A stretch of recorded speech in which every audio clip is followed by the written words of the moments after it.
Hello दोस्तों, कैसे हैं आप सभी लोग। उम्मीद करते हैं आप सभी अच्छे होंगे। मैं हूं आपका दोस्त और होस्ट इमरान सिद्दीकी। स्वागत करता हूं आपका मेरे यूट्यूब चैनल इन्फो मैग्नेट पर। फ्लोरोना, ये कोरोना का नया वेरिएंट, या मैं कहूं तो फ्लू प्लस कोरोना यानी फ्लोरोना है, जिसका पहला केस इजराइल में रिपोर्ट किया गया है। तो क्या है फ्लोरोना और इसको इतना खतरनाक क्यों बताया जा रहा है, तो आज हम इसके बारे में डिस्कस करेंगे। लेकिन उससे पहले हम न्यूज़ आर्टिकल्स देख लेते हैं। यह है India.com। What is Florona? First detected in Israel. What are its symptoms? All you need to know. Even as Omicron cases continue to surge across the world, Israel recorded the first case of Florona disease. इसके बारे में हम आगे बात करेंगे। NDTV, Israel report first Florona case, Covid and influenza double infections. इसके बारे में हम आगे बात करेंगे। कोविड और इन्फ्लुएंजा का डबल इन्फेक्शन क्या है। India today, first case of florona detected in Israel, report all you need to know, Israel doctor are studying florona as a spike has been witnessed in influenza cases recently। तो वापस आते हैं मुद्दे पर। तो दुनिया भर में कोरोना का कहर तो हम देख ही चुके हैं और हर देश में इसे रोकने के लिए स्टेप्स लिए हैं। तो पिछले 2 साल कोरोना के कहर को देखते हुए हम कोरोना को जान चुके हैं, किस किस तरह से फैलता है, कौन कौन इसके वेरिएंट है और किस तरह से रोका जाता है, और कोरोना होने का क्या क्या स्टेप्स लेने चाहिए। तो उस पर तो हम नहीं जाएंगे, लेकिन हम बात करेंगे फ्लू की, जिसे इन्फ्लुएंजा भी कहते हैं। वैसे तो फ्लू एक कॉमन बीमारी है और ये हमें हमारे आसपास देखने को अक्सर मिल जाती है। इसकी इंटेंसिटी भी माइल्ड से लेकर सिवियर होती है और इसमें फ्लू हमारे गले, नाक और कभी कभी लंग्स यानी फेफड़े पर हमला करता है, यानी सांस से संबंधित इसके लक्षण होते हैं। और कई बार इसमें डेथ भी हो जाती है जब मामला थोड़ा ज़्यादा सिवियर हो। तो इसको बेहतर तरीके से समझने के लिए मैं आपको तस्वीर दिखा देता हूँ कि इसके लक्षण क्या क्या है।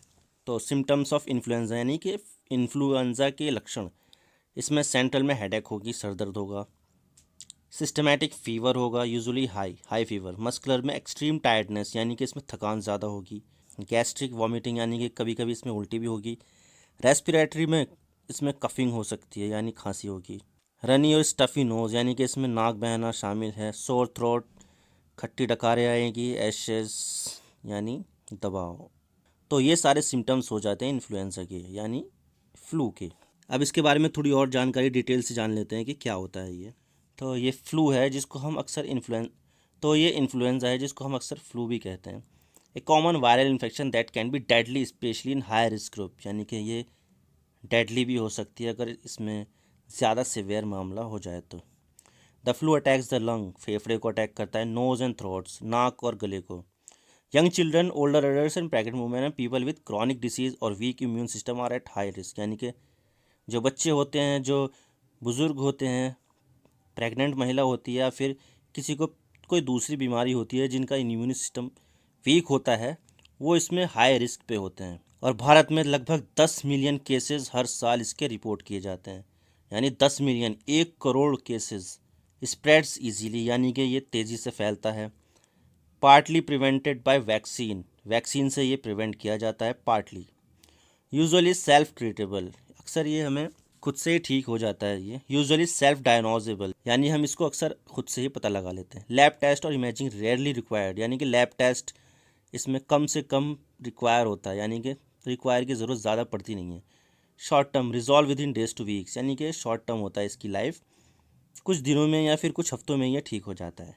How it spread, by airborne respiratory droplet, यानी कि जब हम खांसते हैं या छींकते हैं तो हमारे मुंह से या नाक से कुछ ड्रॉपलेट्स निकलती है, यानी कि पानी की छोटी छोटी बूंदें जो हमें दिखाई नहीं देती है, उससे फैलता है ये।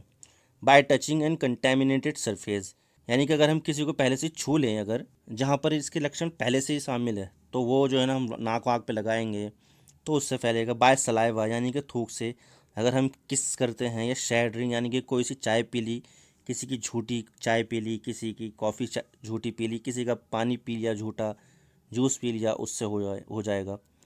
Bye skin to skin contact, यानी कि अगर हम हैंड शेक्स और हग्स करते हैं तो इससे फैलता है ये। और इसको रोकने का क्या तरीका है? वैक्सीन। इसमें भी हर साल हमें कम से कम वैक्सीन तो लेनी ही चाहिए, हर साल एक न एक वैक्सीन तो इसकी ज़रूर लेनी चाहिए, तो इससे ये रुक जाता है इस फ्लू। तो ये तो हो गया इन्फ्लुएंजा यानी फ्लू। लेकिन ये फ्लोरोना क्या है और हम इसकी बात क्यों कर रहे हैं? तो जैसे मैंने आपको बताया है कि इजराइल में फ्लोरोना का पहला केस डिटेक्ट हुआ है। तो जब कोरोना और फ्लू एक साथ ह्यूमन बॉडी में एंटर करते हैं तो इसको ये फ्लोरोना कह सकते हैं। लेकिन इसको काफ़ी डेंजरस भी बताया जा रहा है क्योंकि कोरोना की वजह से हमारी इम्यूनिटी डाउन हो जाती है, लेकिन जब इसके साथ फ्लू भी मिल जाएगा तो क्या हाल होगा आप खुद ही सोच सकते हैं। आप देख सकते हैं what is florona. Florona is a combined infection of corona virus and flu, यानी कि दोनों का मिला हुआ एक इन्फेक्शन है। It is not a new variant of कोविड-19, यानी कि ये कोई नया वेरिएंट नहीं है। However it is a double infection, लेकिन ये डबल इन्फेक्शन वाला ज़रूर है टिल नाउ, यानी कि अब तक there is a no proper definition of florona by the world health organization, यानी कि WHO की तरफ से अभी तक कोई भी इसकी कोई परिभाषा नहीं बताई गई है। But it said that it is possible to catch both disease at the same time, यानी कि दोनों बीमारियां एक साथ लगने के बारे में बताया गया है इसके बारे में। और जब ये दोनों एक साथ हो जाएंगे ना तो हमारा पूरा का पूरा इम्यूनिटी सिस्टम शरीर का कोलैप्स कर जाएगा। तो ये काफ़ी ज़्यादा डेडली साबित हो जाएगा जब दोनों ही हमारे शरीर को अटैक करेंगे। तो इसके बारे में इजरायली डॉक्टर भी कह रहे हैं कि ये being study as Israel has seen in surge influenza cases last few week, यानी कि जब यहाँ पर इन्फ्लुएंजा के केसेस ज़्यादा बढ़ रहे हैं तो इसके बारे में भी वहाँ पर स्टडी चल रही है इसराइल में। डॉक्टर नाला अब्देल वहाब, एक doctor at Cairo University hospital, told Israeli media that florona may indicate a major breakdown of the immunity system as two viruses are entering the human body at the same time. यानी कि जो doctor Nahla Abdul Wahab हैं, जो Cairo University के hospital के doctor हैं, उन्होंने Israeli media से कहा था कि ये हमारी इम्यूनिटी सिस्टम को मेजर ब्रेकडाउन, यानी कि बहुत ख़तरनाक तरीके से तोड़ देगा, क्योंकि इसमें दो वायरस हमारे शरीर में एंटर कर रहे हैं एक साथ। तो फ्लोरोना को कैसे डिटेक्ट किया गया, ये सवाल आता है। तो इसके बारे में बताया गया कि एक प्रेग्नेंट महिला थी, उसमें हमें ये फ्लोरोना देखने को मिला और ये फर्स्ट केस है इस डिसीज़ का।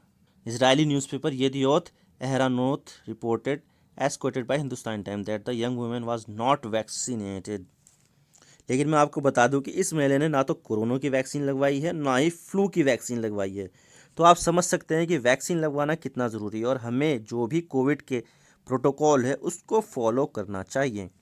तो आजकल कोविड भी दूसरी बीमारी के साथ या दो वेरिएंट एक साथ भी अटैक कर रहे हैं। अभी हाल ही में डेल्मिक्रॉन भी डेल्टा और ओमिक्रॉन के कॉम्बिनेशन के रूप में सामने आया है। तो देख सकते हैं ये what is delmicron and why we should worry. Delmicron is a combination of delta and omicron variants, यानी कि ये दो वेरिएंट एक साथ हमला कर रहे हैं।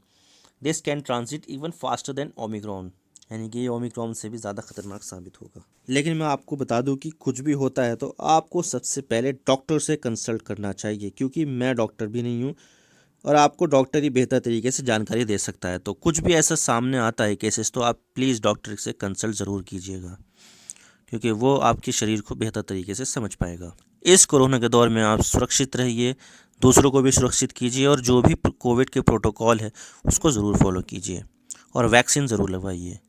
तो ये अंत इस वीडियो का। उम्मीद करता हूँ आपको वीडियो पसंद आई होगी। वीडियो को लाइक कीजिए, शेयर कीजिए, चैनल पर अगर नए हो तो चैनल को ज़रूर सब्सक्राइब कीजिए और बेल आइकन को दबा दीजिए। मैं हूँ आपका दोस्त और होस्ट इमरान सिद्दीकी। मिलता हूँ आपसे नेक्स्ट वीडियो में। Thank you for watching. I really appreciate your precious time. God bless you all. Now signing off.